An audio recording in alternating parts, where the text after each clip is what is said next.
Tech Sounds presenta Territorio Negocios.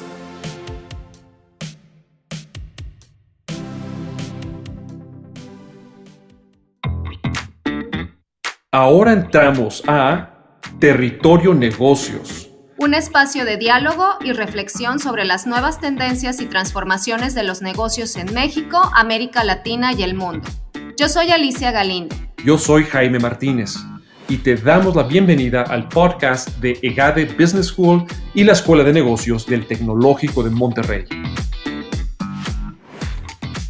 Bienvenidos a un episodio más de Territorio Negocios.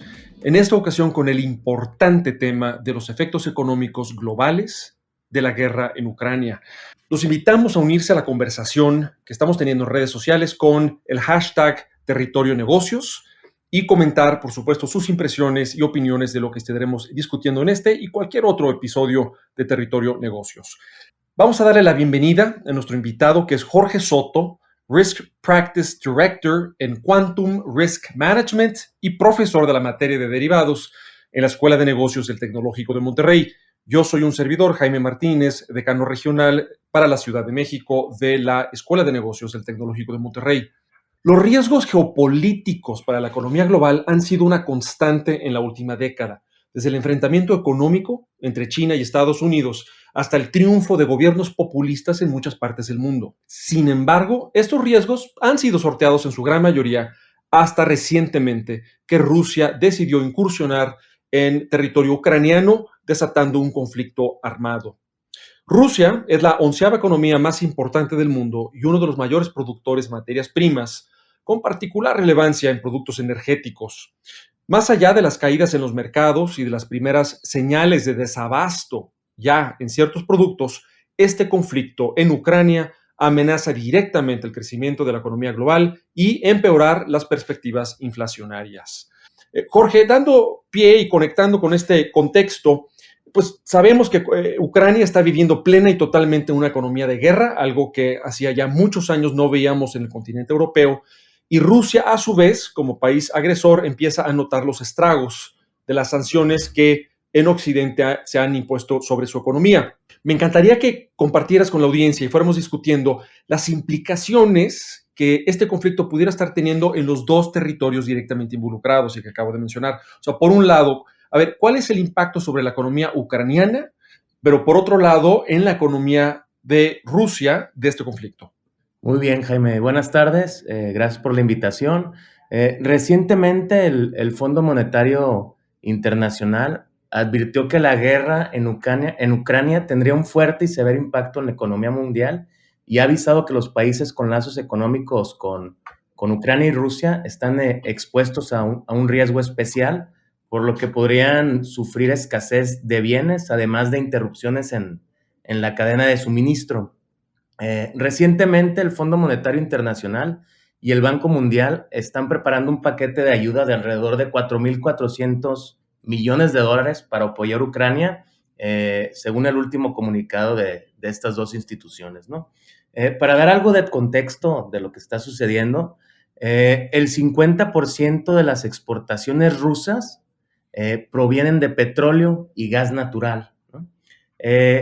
Ucrania y Rusia recientemente eran socios comerciales. Como tú mencionaste, uno de los principales socios comerciales de Ucrania es Rusia y viceversa, ¿no? Entonces, pues muchos productos o muchos insumos se van a ver afectados por esta guerra, ¿no? Hemos estado viendo recientemente que los precios de ciertos commodities, maíz, trigo, petróleo, gas natural, se han incrementado, ¿no? Entonces, pues esto puede ocasionar cierto desabasto. Jorge, entre digamos, la dimensión económica, que es algo muy particular de este conflicto, con sanciones a la economía rusa de una magnitud y de una severidad que no se veía en décadas, me encantaría que abordáramos un poco ese aspecto. Por un lado, bueno, como ya se anotó, en Occidente los gobiernos han mostrado una presteza a organizarse como pocas veces se había visto en la historia y presentar un frente común sancionando al gobierno ruso, pero incluso también a grandes empresarios, a las élites, a las oligarquías rusas, muchas de ellas conectadas, por supuesto, con el sector energético, y sancionarlas todas. Y eso, por supuesto, pues nos lleva a la pregunta que me encantaría, Jorge, que nos dijeras, pues, ¿qué tan severo o qué tanta capacidad de sobrellevar estas sanciones incluso crees que tenga Rusia?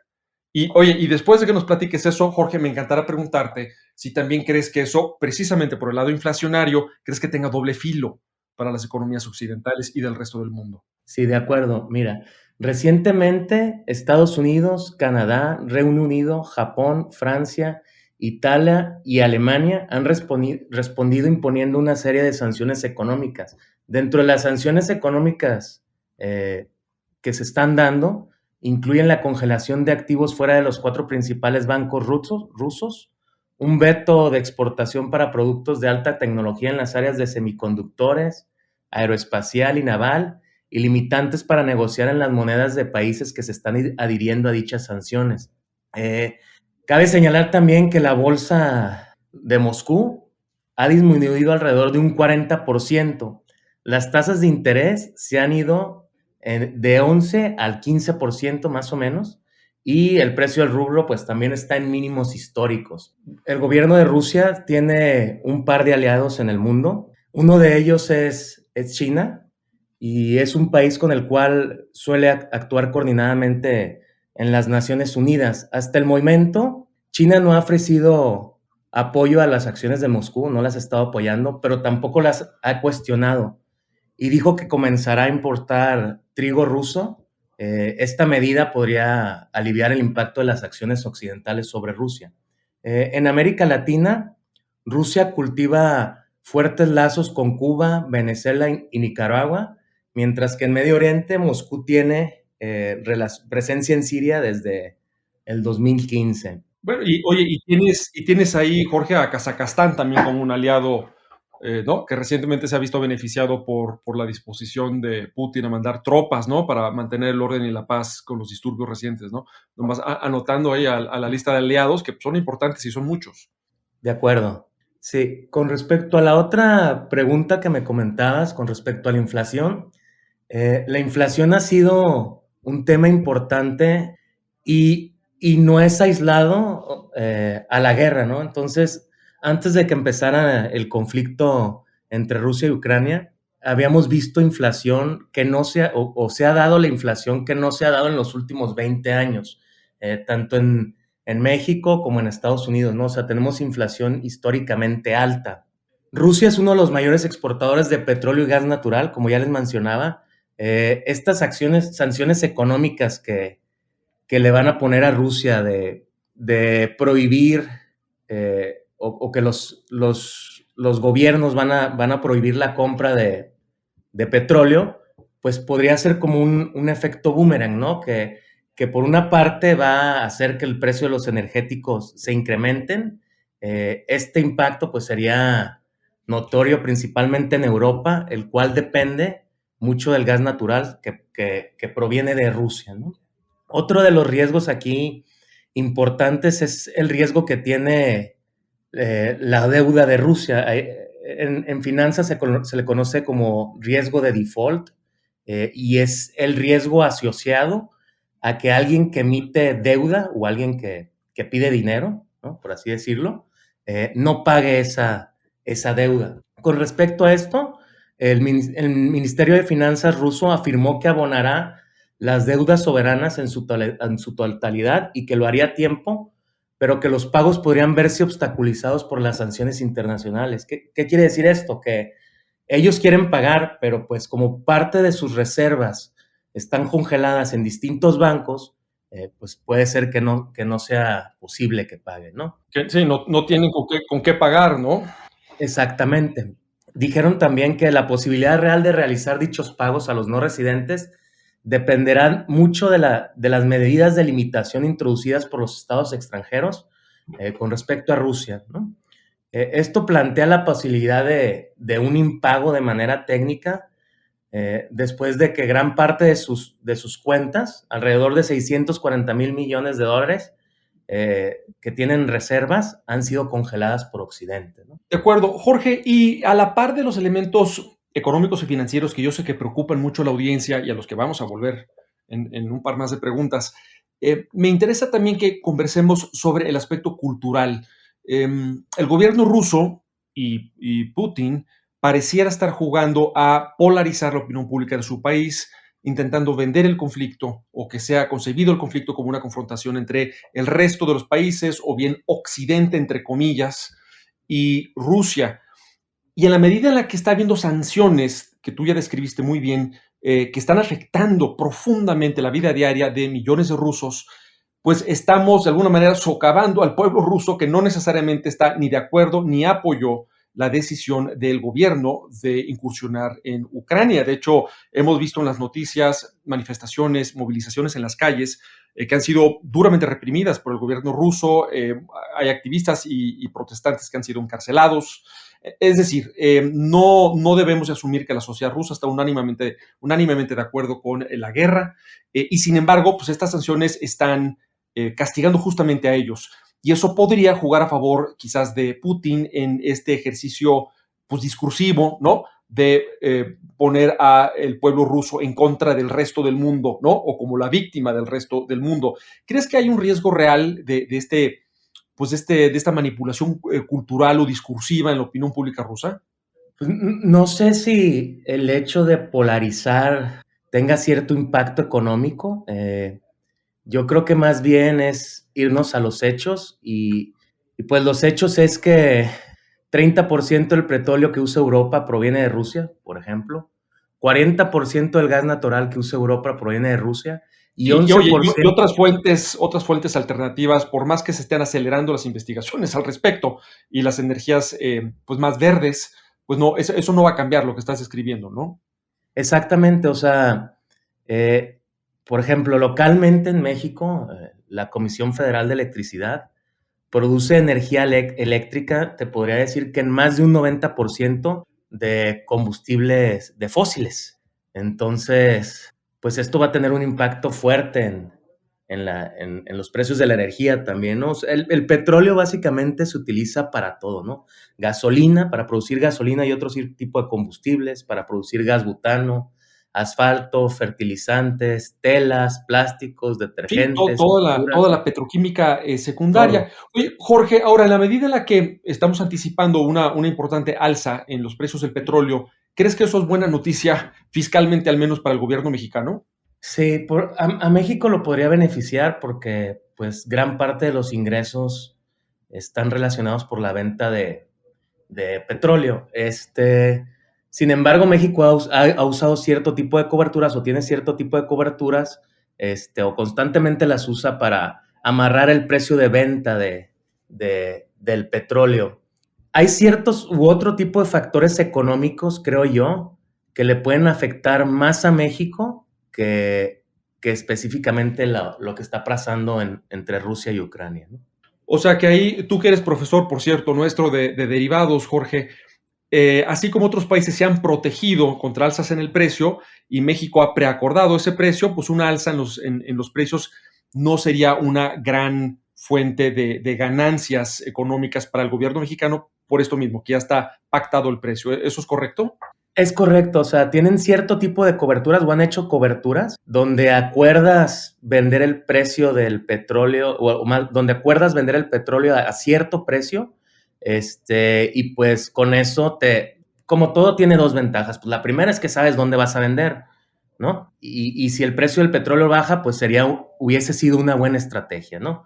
Pero lo que está pasando es lo contrario, entonces el precio del petróleo está subiendo, lo que sube el precio del petróleo es lo que dejas de ganar, por así decirlo. Pero Así de cierta es. manera, pues es una manera de tener unas finanzas sanas, ¿no? Usando este tipo de instrumentos en los cuales amarras los precios a los cuales vas a vender el petróleo en el futuro, por así De decirlo. acuerdo. Jorge, hablando de energía, se ha especulado si precisamente esa dependencia que tú acabas de describir muy puntualmente del resto del mundo, pero particularmente de los países europeos, del gas y del petróleo rusos, no va a acelerar la búsqueda, exploración, avance tecnológico en otras fuentes de energía. entre ellas, por supuesto, la nuclear, que sabemos que tenemos una importante cantidad de plantas nucleares en Europa, en Francia incluso particularmente. Entonces, ¿tú consideras que esta situación alentaría específicamente la utilización de más energía nuclear? Así, puede ser que la acelere, ¿no? O sea, el hecho de que el petróleo sea más caro puede propiciar que nos mudemos a otro tipo de maneras de generar energía, ¿no? Y una de ellas puede ser energía nuclear. Como bien mencionas, Francia es uno de los países que ha invertido fuertemente en este tipo de tecnologías por lo mismo, porque no quieren tener este tipo de dependencias. El principal productor de energía nuclear es Estados Unidos, el segundo es China y el tercero es Rusia, ¿no? Entonces, pues otra vez volvemos a lo mismo, estamos bien relacionados globalmente con Rusia, ¿no? En general, el mundo. De acuerdo. Y mira, y volviendo a la preocupación número uno de muchos de nuestros escuchas, no todos, pero muchos de ellos, sobre el impacto de esta crisis en la economía mexicana, pues se ha hablado de la inflación. No sé si en otros frentes, Jorge, ¿no? Donde, por ejemplo, sabemos que las vías marítimas de transportación y las cadenas de suministro en tiempos de guerra tienen que dar prioridad a buques relacionados con el esfuerzo bélico. Por ejemplo, está la afectación del espacio aéreo, ¿no? Y el cambio o retrasado de rutas aéreas comerciales y de carga, ¿no? De pasajeros también. Eh, Eventualmente, esa oleada de efectos, ¿qué tan fuerte crees tú, Jorge, que se va a sentir en México? Bueno, México no tiene esta dependencia que tiene Europa de Rusia, ¿no? Nosotros tenemos una dependencia mayor con Estados Unidos. Si tú ves, hay ciertos instrumentos financieros que todos los días se cotizan y estos instrumentos financieros tienen de insumo la volatilidad. Y la volatilidad es, en términos muy prácticos, qué tanto varía un activo, o sea, qué tanto se mueve un activo, ¿no? Un activo que tiene una volatilidad baja significa que se mueve poquito. Un activo que tiene mucha volatilidad significa que se mueve bastante, ¿no? El tipo de cambio, veníamos hace menos de 2, 3 semanas, estábamos abajo de 21 pesos, hoy andamos en niveles de 21.40. Esta volatilidad que te platico, que utilizan los instrumentos financieros para saber si un activo se va a mover mucho o poquito, ha aumentado, ¿no? Entonces el mercado ya le puso un precio más caro a los productos que están relacionados con el dólar peso, ¿no? Entonces se espera que el dólar peso tenga movimientos más abruptos, ¿no? Y que ya los está teniendo.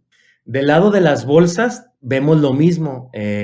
La expectativa es que las bolsas también se muevan bastante, ¿no? Se muevan más que lo que se habían estado moviendo.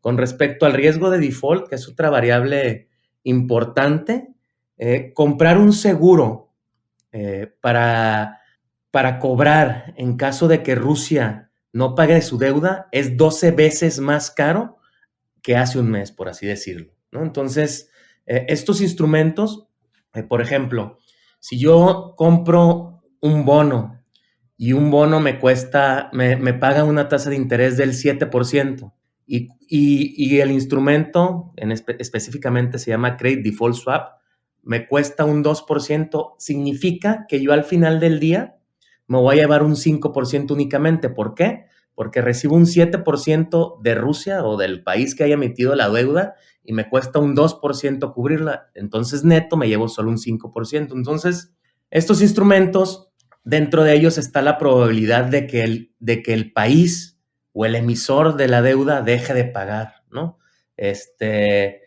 Te digo, se movió el último mes 12 veces. Entonces, esto simplemente es, el mercado está diciendo, la probabilidad de que Rusia haga default, pues es muy grande, ¿no? O se ha incrementado bastante. Por otro lado, en México también hemos tenido mucha inflación. Las tasas de interés han ido aumentando y como la inflación no ha sido aislada, sino que ha sido generalizada en el mundo, pues Estados Unidos ya ha empezado también a a subir tasas de interés, y estas subidas de tasas de interés vuelven a impactar el tipo de cambio, específicamente el dólar peso. ¿Por qué? Porque si me pagan más interés en un país con un riesgo menor, pues me voy a ir a ese país. No, absolutamente claro, Jorge, y muy interesante cómo nos llevas a ver la inteligencia de los mercados financieros, y cómo, entendiendo el porqué de su racionalidad y su comportamiento, podemos obtener pues muchas pistas de cómo muchos analistas, estrategas, en fin, actores económicos y de diferente índole están evaluando la situación, y aprender un poco de esos cambios anticipados, o sea, esas pistas que podemos derivar del comportamiento anticipado de los mercados, y que no dudo que es algo que compartes con nuestros alumnos de la Escuela de Negocios, Jorge, en todas tus clases. Estamos llegando ya al final del capítulo, y antes de pasar con una última reflexión tuya, Jorge, quisiera compartir 2 pensamientos con la audiencia. La primera de ellas es que ha quedado muy evidente en medios de comunicación cómo la sociedad rusa se ha volcado a las calles para protestar y manifestarse en contra de la guerra, y sin embargo, y trágicamente, esa sociedad rusa es la que está siendo afectada por muchas de estas medidas económicas contra la economía rusa. Y es importante que sepamos distinguir lo que es del gobierno ruso de lo que es el pueblo y la sociedad rusas, con las que el resto del mundo, y México incluido, pues tenemos lazos históricos, fraternos, culturales y demográficos que esperamos que se restablezcan con la celeridad posible y mayor. Entonces, es algo por lo cual todos hacemos votos. Y la segunda reflexión es que una cosa es conquistar un territorio y otra cosa es mantenerlo. Y conforme las tropas rusas pudiesen seguir avanzando en Ucrania, y como hemos visto en incursiones militares en otras partes del mundo, particularmente en Medio Oriente, una cosa es, bueno, tomar militarmente la capital y el territorio, y otra cosa muy diferente es lograr mantenerlo y lograr un gobierno y la paz y esa duración, digamos, de esa nueva presencia política en ese nuevo territorio. Entonces, esa es un signo de interrogación que queda abierto, independientemente de que el gobierno ruso logre la conquista militar en Ucrania. Entonces, adelante, Jorge, con tu última reflexión. Pues todas las empresas que tengan exportaciones o importaciones, al final del día tienen una exposición al tipo de cambio, ¿no? Ya sea al euro, al dólar, al yen, a lo que gustes y mandes, ¿no? Entonces, sí es bien importante tener una estrategia de mitigación de riesgos para, pues, tratar de disminuir estos posibles efectos que puede tener el movimiento del tipo de cambio en los ingresos de este tipo de empresas, ¿no? Igual, si soy una empresa que dependo de ciertos commodities, no sé, petróleo, gas, maíz, trigo, café, lo que gustes y mandes, lo mismo, tener una buena estrategia, con analizar qué tipo de instrumentos están en el mercado y implementar una buena estrategia para matar otra vez estos riesgos, ¿no? Entonces, creo yo que tener una buena estrategia de administración de riesgos le puede servir mucho a las empresas para que sus ingresos no se vean tan perjudicados, ¿no? Jorge, muchas gracias por esos apuntes para la audiencia, y yo también quisiera añadir también una última reflexión, y es que conforme las economías del mundo evolucionemos a una era del conocimiento de los datos, de la tecnología, de la creatividad, donde el recurso más importante es la educación, las ideas y el talento, muy seguramente dejaremos de ser presa de conflictos armados basados en territorio, basados en recursos fósiles y otros elementos del pasado que serán cada vez menos y menos determinantes de la prosperidad de un país. Y esta es una visión a la que creo que todos podemos sumarnos, y desde el Tecnológico de Monterrey, sin duda, seguir abonando a ella. Esto fue un episodio de Territorio Negocios. Los invitamos nuevamente a sumarse a la conversación en la red social de su preferencia usando el hashtag Territorio Negocios. Nos escuchamos muy pronto. Si quieres conocer más sobre los sucesos de la actualidad política, te invitamos a escuchar Con su permiso. Estamos ante la batalla de política económica más importante de este sexenio. El podcast en el que nuestros expertos hablan sobre los temas más actuales de la agenda pública en México y en el mundo. Escúchalo en Spotify, Apple Podcast y Google Podcast. Productor ejecutivo de Tech Sounds, Miguel Mejía. Asistente de producción, María Monroy.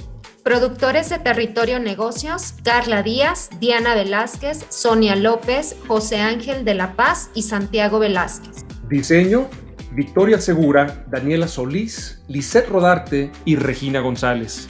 Postproducción, Max Pérez, Marcelo Segura y Sergio Chávez. Los invitamos a escuchar el siguiente episodio de Territorio Negocios y el resto de los programas de Tech Sounds en Spotify, Apple Podcast, Google Podcast y en tech.mx/tech-sounds.